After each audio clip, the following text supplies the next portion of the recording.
సరే ఇప్పుడు ఒక అమ్మాయి అయినా అబ్బాయి అయినా లవ్ మ్యారేజ్ చేసుకుంటే తల్లిదండ్రుల నుండి ఆస్తి అనేది రాదా వస్తుందా? చాలా మంచి ప్రశ్న అడిగారండి. ఈ మధ్యకాలంలో చూస్తా ఉన్నాం ఈ లవ్ మ్యారేజ్ ఎక్కువైపోతున్నాయి. అవును. ఎక్కువైనా మనం కూడా స్వాగతించాలండి. మనం ఏమంటాం ఈ రోజుల్లో, ఎందుకంటే అమ్మాయి అబ్బాయి ఇష్టపడటం, వేరే దగ్గర ఉద్యోగాలు చేయటం, వాళ్ళిద్దరి మధ్య మంచి రేపో కుదరటం వల్ల వివాహాలు జరుగుతున్నాయి. జరగాలండి, అది మంచిదే. అయితే ఏంటంటే వివాహ వ్యవస్థ పెళ్లి చేసుకుంటాం అన్నంత హుషారు ఉన్నప్పుడు తర్వాత ఉండట్లేదండి. కొంచెం మాకు అంటే మేము చూస్తుంటాం కదా, అంటే అన్ని కుటుంబాల్లో కాదు, ఎక్కువ శాతం జరుగుతున్నాయి ఈ మధ్య. విడాకులు లవ్ మ్యారేజ్లు అలాగే చాలా ఫాస్ట్గా జరుగుతున్నాయి, డైవర్స్ కూడా చాలా ఫాస్ట్గా జరుగుతుంది. అడ్జస్ట్మెంట్ కాలేకపోతున్నారు, ఫస్ట్లో ఉన్నంత ఉండదు. ఇప్పుడు మనం ఈ మధ్య చూసాము, సినిమా యాక్టర్లు కూడా చాలా మంది ఫాస్ట్గా పెళ్లి చేసుకొని, అలాగే యూట్యూబ్లో ఎవరో కొంతమంది ఉన్నారు, వాళ్ళు మనం చూస్తుంటాం. నేను వాళ్ళు కూడా ఆదర్శ దంపతుల్లాగా మనం అనుకుంటాం. సడన్గా మన ఏదో డైవర్స్ డిక్లేర్ చేసేసారు వాళ్ళు. అదే అంటే దాన్ని సెల్ఫ్ ట్రైనింగ్ ఏదో ఇస్తుంటారు వాళ్ళంతా. అంటే కామన్ పీపులే కాకుండా సెలబ్రిటీస్ కూడా, ఒక మెచ్యూర్డ్ పీపుల్ కూడా మా ఇద్దరికి పడట్లేదు అని చెప్పి ప్రకృతి వ్యవసాయం మీద చేస్తుంటారు మా ఇద్దరు భార్యాభర్తలు. వాళ్ళు కూడా, నేను కూడా షాక్ అయిపోయినా. అట్లా అయిపోయింది. అంటే ఇప్పుడు నేనేమన్నానంటే, లవ్ చేసుకున్నంత మాత్రాన మీ ఆస్తిలో, అంటే మీకు వచ్చే ఆస్తిలో వాటా అనేది రాకుండా అయితే ఉండదు, వస్తుంది. ఇప్పుడు ఉదాహరణకు ఒక అమ్మాయి లవ్ మ్యారేజ్ చేసుకుని వెళ్ళిపోయినప్పుడు తాతల నుంచి వాళ్ళకి ఆస్తులు వచ్చినాయి అనుకోండి, తాతల నుంచి ఆమెకి ఆస్తులు వస్తాయి. వచ్చినంత మాత్రాన ఆమె ఇంట్లో వాళ్ళు ఏమంటారంటే, నీకు ఆస్తులు చిల్లిగా రాదు, ఇంట్లో అంటూ ఉంటారు.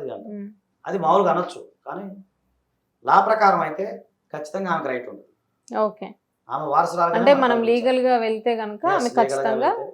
అయితే నేనేమంటానంటే, ఇప్పుడున్న దాంట్లో మహిళలు ఎవరైనా సరే, మహిళలు కానీ పురుషులు కానీ ఎవరైనా సరే, లవ్ మ్యారేజ్ చేసుకునే సమయంలో కొంచెం పెద్దలను ఒప్పించి వాళ్ళ కాళ్ళ మీద వాళ్ళు నిలబడి ఆర్థికంగా పరిపుష్టంగా ఉన్నప్పుడు మ్యారేజ్ చేసుకున్న ఉత్తమం.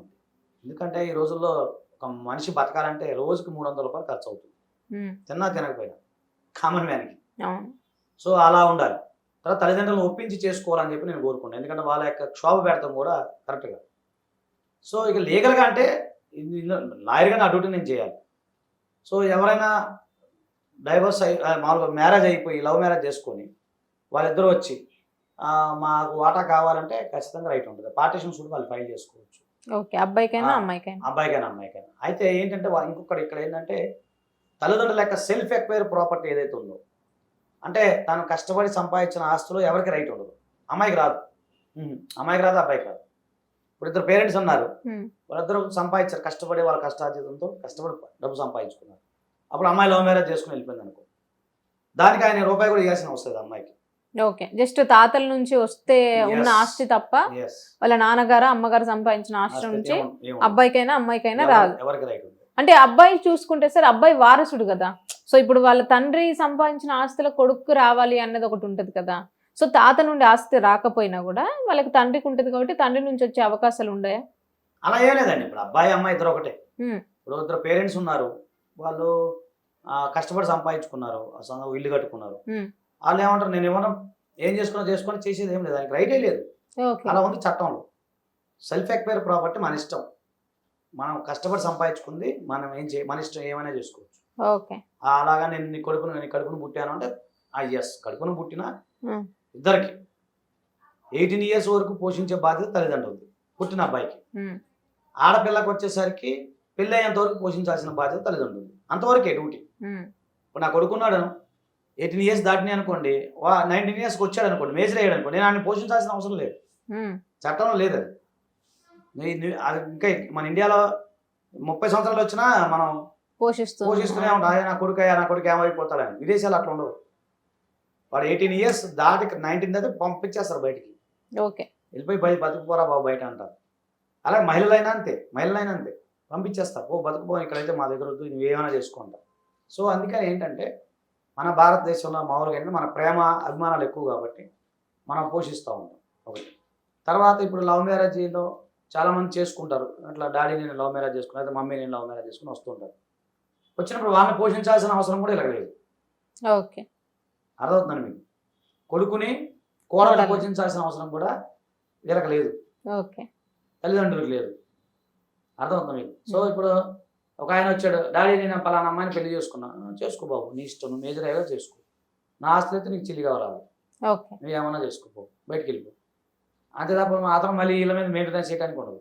ఓకే ఒకవేళ వీళ్ళు పేదవాళ్ళు అయి ఉన్నారు తల్లిదండ్రులు, కొడుకు మీద కేసు వేయచ్చు మెయింటెనెన్స్ కింద. ఓకే కొడుకు మమ్మల్ని పట్టించుకుంటలేడు అట్లా అని. మేము వృద్ధాప్యంలో ఉన్నాము, నన్ను పోషించే బాధ్యత తల్లిదండ్రులు కొడుకుందని చెప్పి వేసుకోవచ్చు. ఓకే ఆ సౌకర్యం ఉంది అది. కాబట్టి ఏంటంటే లవ్ మ్యారేజ్ చేసుకున్నంత మాత్రాన, అలాగే మీరు లవ్ మ్యారేజ్ చేసుకున్నంత మాత్రాన తల్లిదండ్రులు పోషించాల్సిన అవసరం లేదు, అలాగే వాళ్ళ ఆస్తి ఇవ్వాల్సిన అవసరం అయితే లేదు. కాకపోతే తాతల నుంచి వచ్చిన తాతల ఆస్తి అంటే తాత నుంచి వచ్చిన ఆస్తులు ఏవైతే ఉన్నాయో దాంట్లో మీకు వచ్చే వాటాకి మాత్రమే రైట్ ఉండదు తప్ప, ఇప్పుడు నేను మా నాన్నగారికి 10 ఎకరాలు వచ్చింది, మా తాత ఇచ్చాడు అనుకుందాం, అందులో నాకు 5 ఎకరాలు మాత్రమే రైట్ ఉంటుంది. ఓకే లేదు నాకు 2-3 అన్నదమ్ములు ఉన్నారనుకోండి, అలా దాన్ని ఉన్నదాన్ని అలా షేర్ చేస్తాం తప్ప మా తాత నాకు 10 ఎకరాలు ఇచ్చి నాకు ఇచ్చేయడానికి లేదు. అర్థమవుతుందండి. సో ఇప్పుడు నేనున్నాను, నాకు ఒక తమ్ముడు ఉన్నాడు అనుకుందాం, ఇంకో తమ్ముడు ఉన్నాడు అంటే మేము 4 ఉన్నాం, 10 ఎకరాలు, మనిషికి 2.5 ఎకరం వస్తుంది. సో ఆ 2.5 ఎకరాన్ని మాత్రం నేను అడగాలి, అంతే తప్ప మా తాత నాకు ఇచ్చాడు 10 ఎకరాలు ఇచ్చే అంటానికి లేదు. అలాగే ఈ వారసులు ఎవరైతే లేదు, మా నాన్న వాళ్ళు 2 అన్నదమ్ములు అనుకోండి, మా నాన్నకు వచ్చేది 5 ఎకరాలు వస్తుంది, 5 ఎకరాలు మేము పంచుకుంటే మాకు ఎంతో 1 ఎకరం వస్తుంది. మీకు అర్థమవుతుంది. సో ఆ విధంగా మహిళలైనా సరే పురుషులైనా సరే ఆ విధంగా మనం పొందే అవకాశం ఉంటుంది. సరే ఇప్పుడు ఒక అబ్బాయి ఎవరైతే తాత వాళ్ళు ఉన్నారో ఆ తాత లేకుండా ఈ అబ్బాయి ఒక్కడే అయి ఉంటే ఆ తాత ఆస్తి ఏదైతే ఉందో వాళ్ళ నాన్నకి ఉన్న ఈ అబ్బాయికి చెల్లుతుందా, లేదు ఆ తాత ఆస్తి ఈ అబ్బాయికి మొత్తం వచ్చే అవకాశాలు ఉంటాయా? ఇప్పుడు తాత అక్కడ తాత అనే ఆయన కూడా సెల్ఫ్ ఎక్వైర్ ప్రాపర్టీ అనుకోండి. ఇప్పుడు ఉదాహరణకు మా తాత ఉన్నాడు, ఆయన వాళ్ళ నాన్న వాళ్ళు ఎవరు ఇవ్వలేదు, ఆయన కష్టపడి ఏదో బిజినెస్ చేసుకుని డబ్బు సంపాదించారు అనుకుందాం, అప్పుడు మా తాత ఎవరైతే ఉన్నారో ఆయన సెల్ఫ్ ఎక్వైర్ ప్రాపర్టీ కదా, ఆయన ఏం చేస్తాడు, రేహే నా కొడుకు నా మనవడికి అని చెప్పి డైరెక్ట్గా ఇచ్చేయచ్చు. మేము కేసు చేసాం, అట్లా ఒక కేసు వేసాము మేము ఒక దగ్గర ఒక సందర్భంలో ఇట్లనే సేమ్ తాత మనవడు ఇద్దరు, తండ్రి కొంచెం మంచోడు కదా అనమాట. సో మా దగ్గరికి వచ్చారు వాళ్ళు, వచ్చి తాత వచ్చాడు పెద్ద ఆయన టీచర్, ఆయన గవర్నమెంట్ టీచర్ అనమాట, ఆయన వచ్చాడు రిటైర్డ్ టీచరు, ఆయన వచ్చాడు. అయ్యే అట్లా పొలం కొనుక్కున్నాను నేను, కానీ నా కొడుకు మా మనవడు పట్టించుకునేవాడు చిన్నప్పటి నుంచి, సో నాకు ఇంత ఒక పొలము స్థలం ఉంది, మరి తర్వాత నాకు మనవడుకి నేను ఇవ్వచ్చా అంటే అది చేసాం, అది ఆయన పేరు మీద రిజిస్ట్రేషన్ చేయడం అని చేసాం. మరి కాబట్టి సెల్ఫ్ ఎక్వైర్ ప్రాపర్టీ డైరెక్ట్ మనవడికి ఇవ్వచ్చు, మనవడు అయితే మనవరాలకి ఇవ్వచ్చు. ఒకవేళ ఆయన వీలునామా కనుక రాయకపోతే నాన్నకుంటుంది రైట్, మనవడికి రైట్ వస్తుంది. ముసలాయన వీలునామా రాయకపోతే ఒకవేళ రాస్తే వీలునామా రాస్తే మాత్రం మొత్తం ఆస్తి అంతా మనవరకో మనవరాలకో చెల్లుతుంది. లేదా పెద్ద రాయలేదు అనుకోండి, ఇద్దరికి నాన్నకి ఇంకా పిల్లలు ఉంటే పిల్లలు కూడా అందరికి వస్తాం. ఓకే సార్, అంటే ఇలాంటి కేసెస్ మీకు విదేశాల నుంచి ఏమైనా వచ్చాయా సార్? వస్తూనే ఉంటాయండి. ఓకే, విదేశాల్లో వస్తుంటాయి, ఫోన్లు చేస్తుంటారు, రోజుకు 10 కాల్స్ వస్తుంటాయి.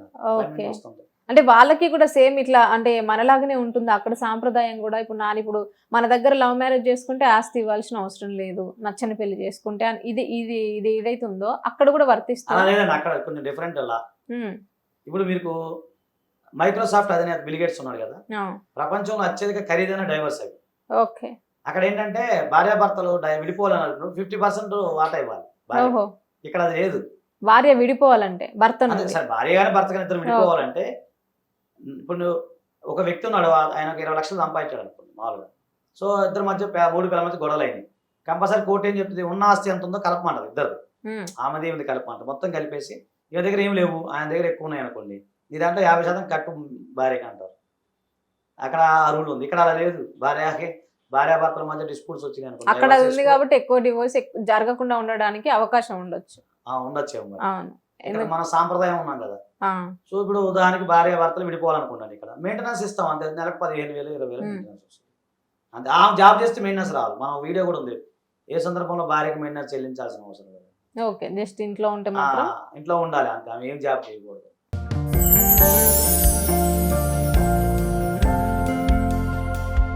లవ్ ఈ అందమైన 4 అక్షరాల బారిన పడని మనిషి ఉండరు, మనసు ఉండదు.